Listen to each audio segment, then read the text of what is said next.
भूमि शुद्धिकरण इंपॉर्टेंट क्यों है, इस चीज को समझना जरूरी है। कोई भी एक लैंड है, उसमें कितना ही वेस्ट होता है, कोई भी लैंड में कितने ही प्रकार की एनर्जीज होती हैं, कोई भी लैंड को कोई व्यक्ति कितने टाइम तक अपना समझता है, तो उस समय पर हमें भूमि शुद्धिकरण करना बहुत इंपॉर्टेंट होता है, ताकि हम उस लैंड की एनर्जीज को प्यूरिफाई कर सकें। ये भूमि शुद्धिकरण में आजकल यूं तो बड़ी भ्रांतियां फैलाई जा रही हैं कि ऐसे करते हैं वैसे करते हैं, ये चीज़ें भूमि के अंदर डालते हैं या ये चीज़ें नहीं डालते। अगर हम इसमें भी विश्वकर्मा प्रकाश की बात करें तो उसमें 5S दिए हुए हैं। भूमि शुद्धिकरण के अंदर 5S क्या है? स्क्रैपिंग। स्क्रैपिंग का मतलब क्या है? आपने एक प्लॉट ले लिया, उस प्लॉट की मिट्टी को हटाकर उसकी जगह पर नई मिट्टी डाल दी, या उसमें अनवांटेड आइटम्स को निकाल दिया। दूसरा है स्वीपिंग। स्वीपिंग में क्या आता है? जब आपने मिट्टी को साफ किया, उसके बाद आपने लैंड को सीधा कर दिया। उसके बाद तीसरे पर आता है स्प्रिंकलिंग। स्प्रिंकलिंग में आता है कि आप वहां पर गोमूत्र को या गाय के कच्चे दूध को स्प्रेड करके उस जगह को शुद्ध कर दो। स्प्रिंकलिंग में हम सिंपली गंगा जल को भी स्प्रिंकल कर सकते हैं। उसके बाद चौथे नंबर में आता है स्मियरिंग। स्मियरिंग में आता है काऊ डंग लेपन। अब ये बेसिकली लेपन में क्या बताया गया है कि जो काऊ डंग होता है उसको सुखाकर उसकी मिट्टी, रे बोलते हैं उसे, उसकी रे बन जाती है, उसको हल्का हल्का पूरी लैंड में स्प्रिंकल करो, उसकी मिट्टी को मिक्स कर दो। लेपन का मतलब ये नहीं है कि आप पूरा गाय का गोबर लो और पूरी लैंड के ऊपर चिपका दो। ये कुछ भ्रांतियां हैं जो चीजें मैं क्लियर करने की कोशिश कर रहा हूं। उसके बाद आ जाता है स्टेइंग ऑफ काउस। ये बहुत पुरानी प्रथा है जिसमें यह बताया जाता है कि जब भी आप कोई नया घर बना रहे हैं या घर में शिफ्ट कर रहे हैं या कोई लैंड ले रहे हैं, तो वहां पर आप, यूं तो कहा जाता है कि वहां पर आप 7 दिन के लिए गाय और उसके बछड़े को रखिए। उससे क्या होता है? आप उनको हरा चारा खिलाइए। जब वो हरा चारा खाएंगे उसके बाद गोबर होगा, अपने आप से उनका गोबर मिक्सअप हो जाएगा। उसके बाद यूरिन करेंगे तो गोमूत्र अपने आप वहां पर मिक्स हो जाएगा। सबसे इंपॉर्टेंट चीज, जो गाय का थूक होता है जिसको हम फन बोलते हैं, जब वो धरती के ऊपर गिरता है तो वैसे ही वो वहां की सारी नेगेटिव एनर्जीज को खत्म कर देता है। जब काव ओवरनाइट एक लैंड के अंदर रुकती है तो वो वहां से वैसी नेगेटिविटी को दूर कर देती है। ये 7 दिन का सिस्टम इसलिए बोला गया था कि अगर कहीं पर बहुत ज्यादा नेगेटिव एनर्जी हो, गाय बीमार हो जाएगी, पता लग जाता था। लेकिन 7 दिन की जरूरत नहीं होती। आज के युग में हम एक रात ही गाय और उसके बछड़े को रख लें तो बड़ी बात है, जो कि बहुत इजी भी है, आप रख सकते हैं। और इसमें जब वो बछड़ा अपनी माँ का दूध पीता है, तब थोड़ा थोड़ा सा काउ मिल्क भी उसमें नेचुरली गिरता है, तो सारी चीजें इसमें ऑटोमेटिकली इस धरती के अंदर मिक्स हो जाती हैं। तो गाय और उसके बछड़े को रखना बहुत बहुत शुभ माना गया है भूमि शुद्धिकरण के लिए। शास्त्रों में इतना ही दिया है जो 5S बताए हैं मैंने, और इतना बहुत होता है। लेकिन ये तो रही विश्वकर्मा प्रकाश की बात। जब हम म्यंतम सम्रांगन सूत्रधार की बात करते हैं तो उनके अंदर कई अलग अलग और तरीके दिए गए हैं शुद्धिकरण के। वो शुद्धिकरण के तरीके क्या हैं? 5 तत्वों के द्वारा, कि आप पृथ्वी के द्वारा कैसे शुद्धिकरण करते हैं, आप जल के द्वारा कैसे शुद्धिकरण करते हैं। जब भी हमें भूमि संयोजन करना है या भूमि शिलान्यास करना है, उससे पहले आप लोगों को ये भूमि शुद्धिकरण करना बहुत जरूरी है। जो मैंने अभी 5S बताए हैं ये सबसे इजी एंड कंफर्टेबल है, लेकिन मैं अब आप लोगों को और कई ऐसी विधियां बताऊंगा जिनसे आप और अच्छे डिटेलिंग में भूमि शुद्धिकरण को कर सकते हैं। ये भूमि शुद्धिकरण करना क्यों होता है? किसी भी जगह पर जो भूमि की नाड़ियां होती हैं उनको शुद्ध करना और उनके एनर्जी फ्लो को बनाकर रखना। एक जगह पर एक लैंड बहुत समय से पड़ी हुई है, वहां पर कोई कार्य नहीं हुआ, कोई मकान नहीं बना, कोई फैक्ट्री नहीं बनी, अब उस जगह पर एनर्जी डोरमेंट हो जाती है, तो वहां पर एनर्जी का एक फ्लो बनाना बहुत ज़्यादा इंपॉर्टेंट होता है। और जो सॉइल की नेचुरल केमिस्ट्री होती है उसको बेटर करना बहुत ज़्यादा इंपॉर्टेंट होता है। जब भी हम लैंड की बात करते हैं, लैंड में अगर कोई डिफेक्ट्स भी होते हैं तो भूमि शुद्धिकरण से वो भी डिफेक्ट्स काफ़ी हद तक निकल जाते हैं। तो इसमें हम लोग सबसे पहले, अब मैं पहले आपको मेन्यू बताया था, इंडेक्स, अब थोड़ी डिटेलिंग में बता रहा हूँ। सबसे पहले हम मिट्टी को हटाते हैं या हम सिर्फ अपने प्लॉट की सफाई कराते हैं।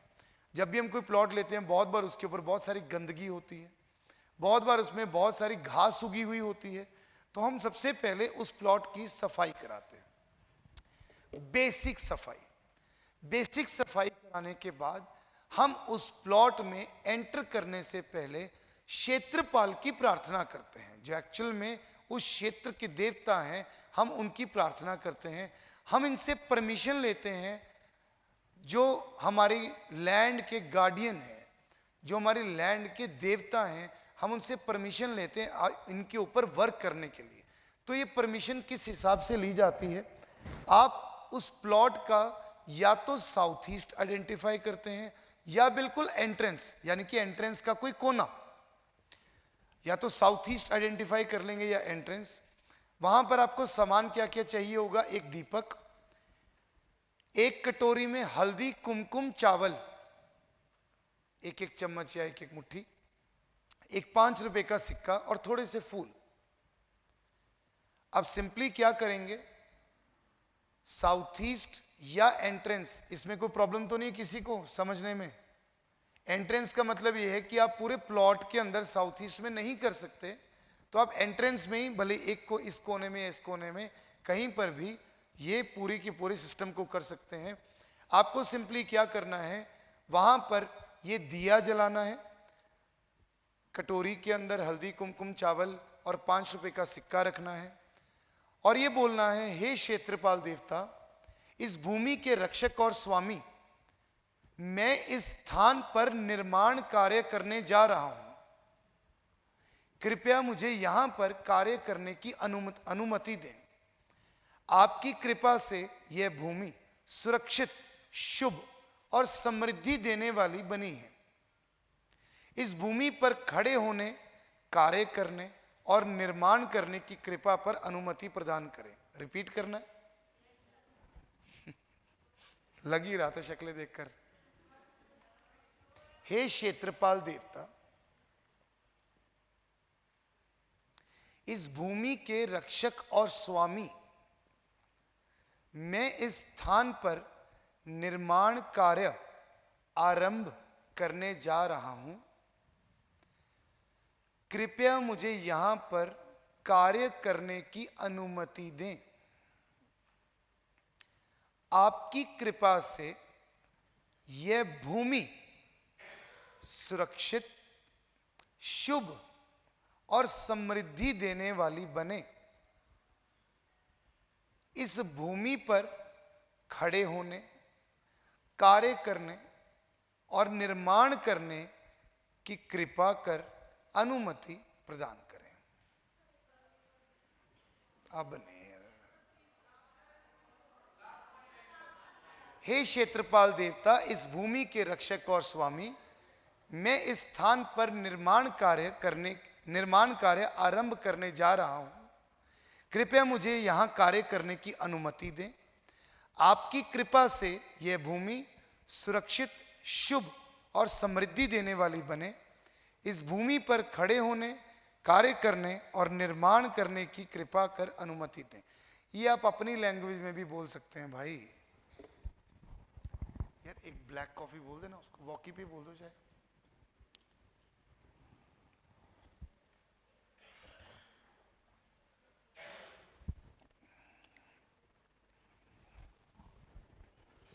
इसके बाद हम भूदेवी को प्रार्थना करते हैं।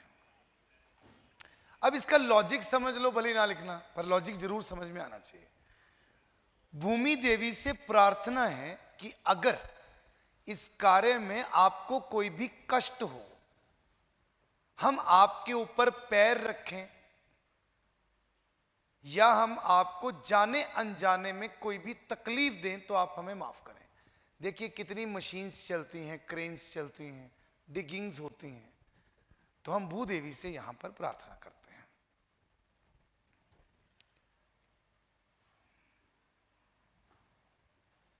इसके बाद अर्थ एलिमेंट के जो भूमि शुद्धिकरण के रिचुअल्स हैं, सबसे पहले हम क्या करते हैं इसमें, जब भी हम कोई खुदाई करने लगते हैं, अभी ध्यान रखिए ये खुदाई अलग है और जो हमारी नींव पत्थर रखने की खुदाई होती है वो अलग है। अभी हम सफाई करने की कोशिश कर रहे हैं ना, यहां पर भी हम सबसे पहले नॉर्थ ईस्ट में खुदाई शुरू करते हैं और इसके अंदर सिर्फ नॉर्थ ईस्ट में ही थोड़ी सी पीली सरसों डाल देते हैं।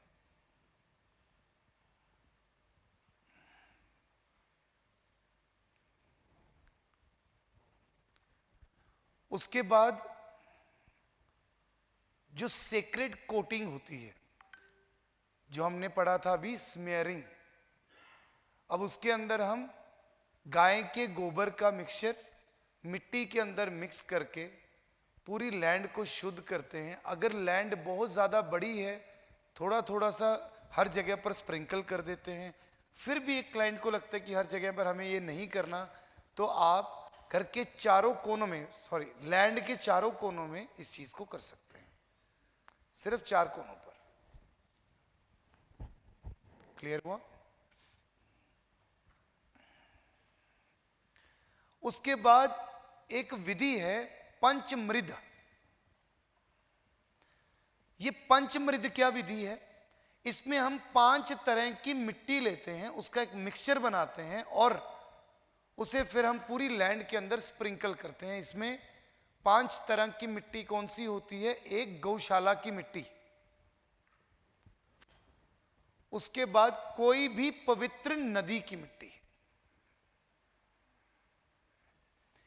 किसी भी अच्छे खेत की मिट्टी। अब अच्छे खेत से मेरा क्या भाव है? जिसमें अच्छी फसल लगी हुई हो, दैट्स इट। इसके बाद थोड़ी सी तुलसी के पौधे की या तुलसी के पेड़ की मिट्टी और थोड़ी सी मुल्तानी मिट्टी।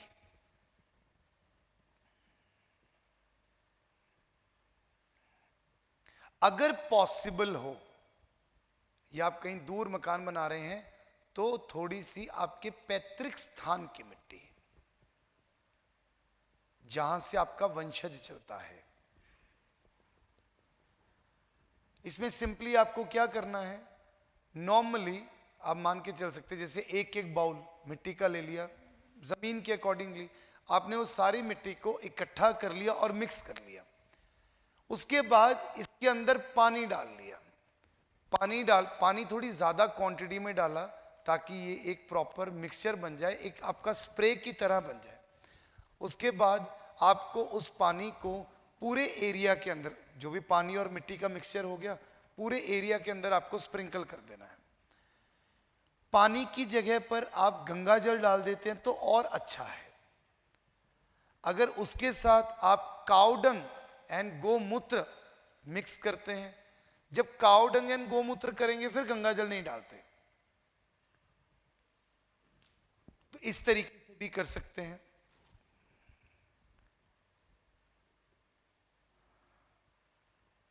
ये 3 अलग अलग तरीके बताए मैंने। एक तो नॉर्मली आपने मिट्टी को इकट्ठा किया, पानी के अंदर डाला, स्प्रिंकल कर दिया। दूसरा गंगा जल के साथ थोड़ा सा मिक्स किया, स्प्रिंकल कर दिया। तीसरा cow dung and cow urine के साथ मिक्स किया और स्प्रिंकल कर दिया। इसको हम बोलते हैं अर्थ एलिमेंट रिचुअल।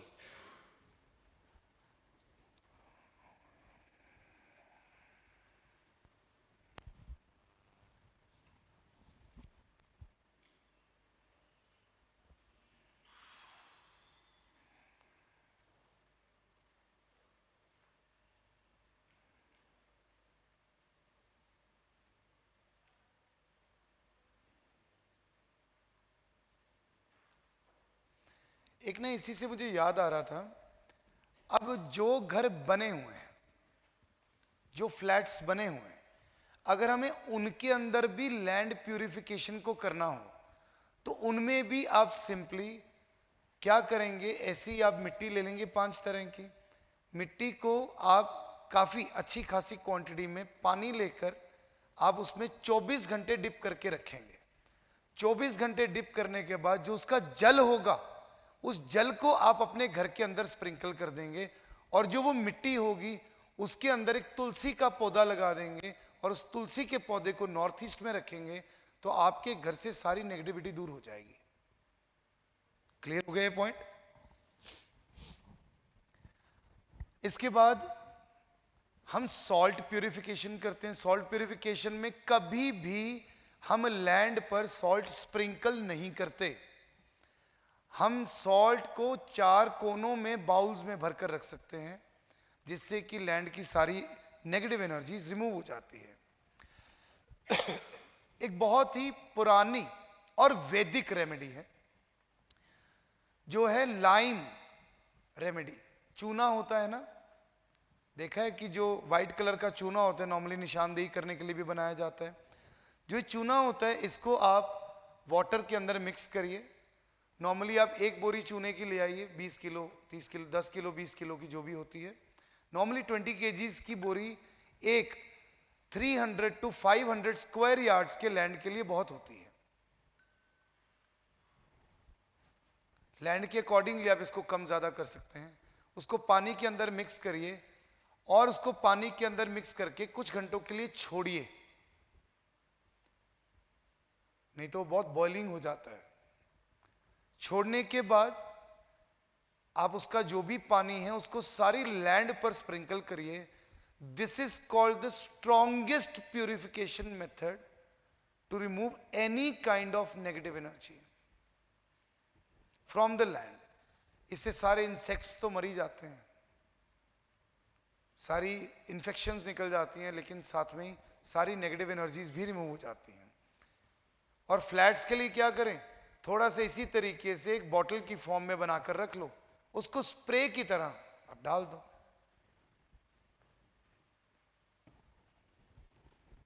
बस आपको एक चीज का ध्यान रखना है, जब भी आप स्प्रे करते हैं या जब भी आप ये स्प्रिंकल करते हैं वाटर, तब आप साउथ टू नॉर्थ की तरफ जाते हैं और वेस्ट टू ईस्ट की तरफ जाते हैं।